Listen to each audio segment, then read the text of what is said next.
Good morning students, welcome to our national online sessions.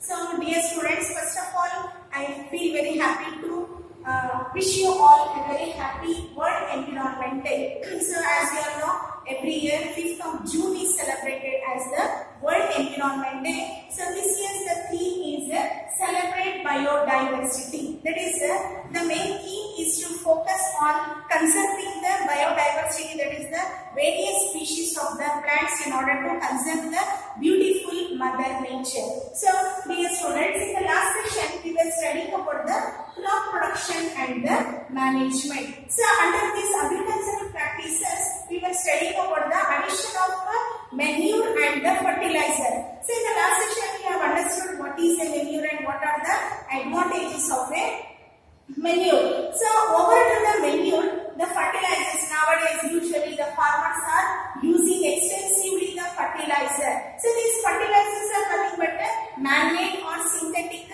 manure or the fertilizer, and it is purely made up of the inorganic salt. And this fertilizer, they will be having the appropriate concentration of nitrogen, phosphorus and potassium. So this fertilizer, it will be added to the soil in order to boost up the level of nutrient that luxuriously supports the growth of the plant. Because if there is deficiency of nutrient, if the fertility of the soil is very less, then the harvesting or the crop production, it will be badly or adversely affected. So in order to boost up the nutrients, fertilizers will be added. So in the northern part of India, in earlier years, they used to cultivate different plants in different seasons. One such classical example is in one season they used to grow the legumes, and in another season they used to grow the wheat. So this is mainly because the leguminous plants, they will be having the root nodule, wherein a very important bacteria, that is a rhizodium, will be residing. I'll repeat once again. The leguminous plants, very classical example is the groundnut.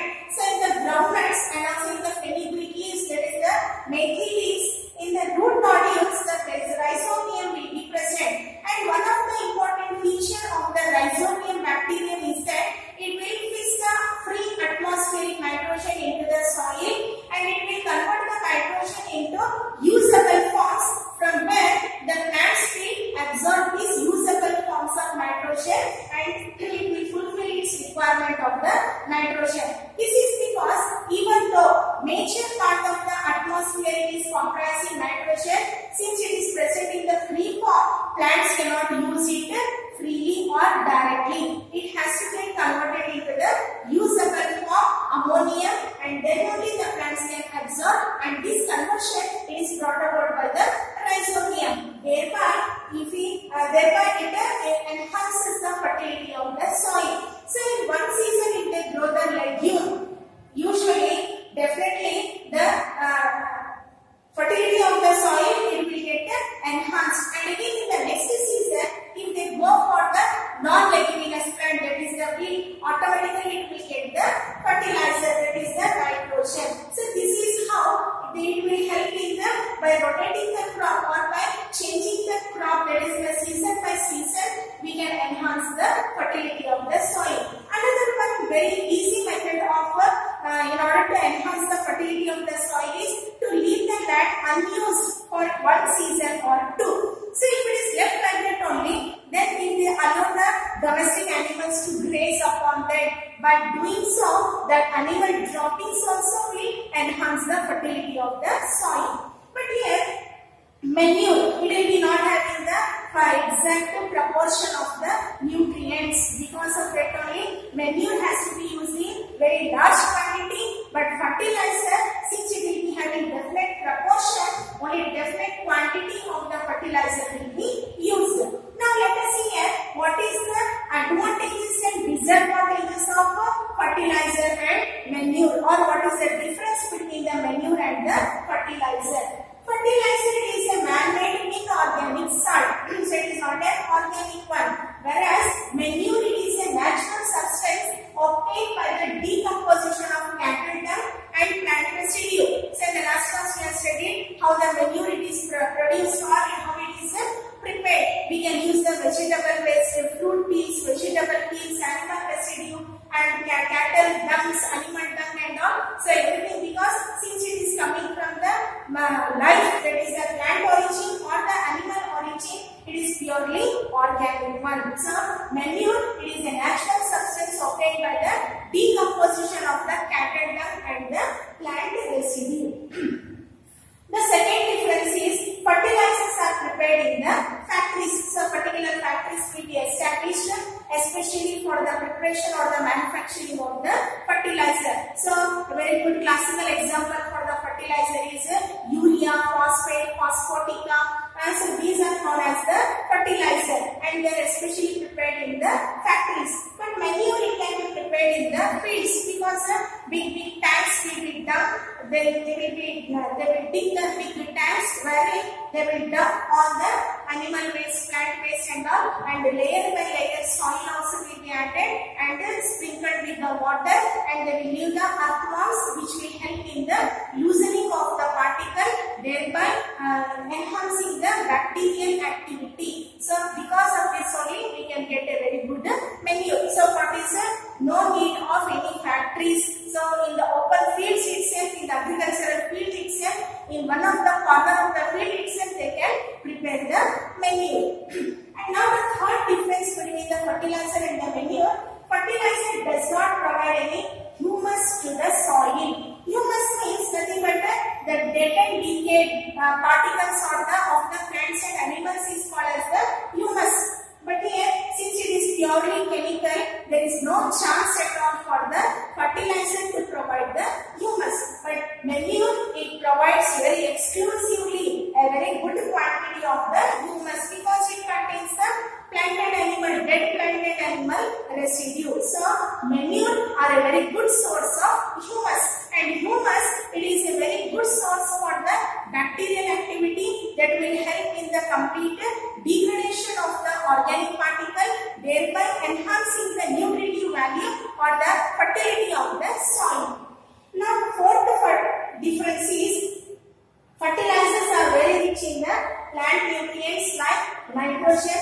N stands for nitrogen, P stands for phosphorus and K stands for potassium. They are nothing but the symbolic representations of the elements. So fertilizers are very rich in the plant nutrients like nitrogen, phosphorus and potassium, whereas manure is very relatively less rich in the plant nutrient. Because of this reason only, they will never measure the quantity of the manure in very big tanks where the manure will be produced or the decomposition will be brought about. They will make it into the slurry, and that slurry will be directly dumped or sprinkled into the agricultural field. Whereas in case of fertilizer, they have to measure the quantity. So per hectare or per particular this much measurement of area, how much fertilizer they have to spray, everything it will be determined. Accordingly, they have to sprinkle the fertilizer.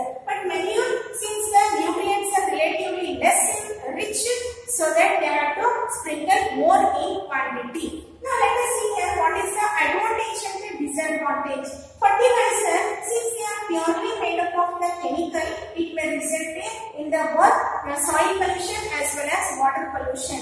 If we use very richly, that is extensively, if we use the fertilizer in large quantity, it will hamper the growth of the microorganism. If there is no organism, then again there will be no decomposition of the plant waste, thereby it decreases the fertility of the soil. Whereas in case of manure, since it is of plant origin and animal origin, it will never result in soil pollution or the water pollution. And the crops or the fruits, vegetables that are grown using the manure, actually they are very rich in nutrients, nutritive valuability of very rich quality, keeping quality will be very good, and also its texture will be very nice. Whereas the fertilizer, the crops or the fruits and vegetables that are grown using the fertilizer, it will be not so good compared to the organic fertilizer. And also using the manure, that is the organic manure, it will help to that is the water retention capacity of the soil will be very nice. That is organic manure what we are adding, it will hold the water very nicely, and this we call it as the water retention capacity. So water retention capacity means it is the water holding capacity of the soil. It will be very exclusively good in case of the fields that are fed with the organic manure, whereas in case of fertilizer it will be not so good. And also if we use the manure, the porosity of the soil will be very nice, so that that is the entry of air will be very nice, thereby it enhances the bacterial activity, enhancing the fertility of the soil. So these are the main advantages of the manure over the fertilizer. So the first major advantage is water retention capacity will be very nice. Then the soil will become more porous, allowing the entry of air, that is the oxygen, supporting the growth of the microorganism and enhancing the fertility of the soil, and it will never result in water and soil pollution. And the microbial activity, it supports the microbial activity to a very great extent. Because of these advantages only, nowadays the farmers are switching on to the using the organic fertilizer, that is organic manure, rather than fertilizer. And with the view of our health also, it is good to consume the fruits, vegetables and the crops that are exclusively grown using the organic manure rather than fertilizer. So in the next, so hope you have all understood today's class. In the next class, we shall study about the irrigation. Irrigation is nothing but supplying the water from time to time during under regular intervals. So that is known as the irrigation. And what are the terms and conditions the farmer has to follow? What are the main things he has to take into consideration while irrigating the land? And what are the equipments used in the irrigation, types of irrigation and all. So in the next session we shall read. So once again, dear students, wish you all a very happy World Environment Day. So thank you one and all.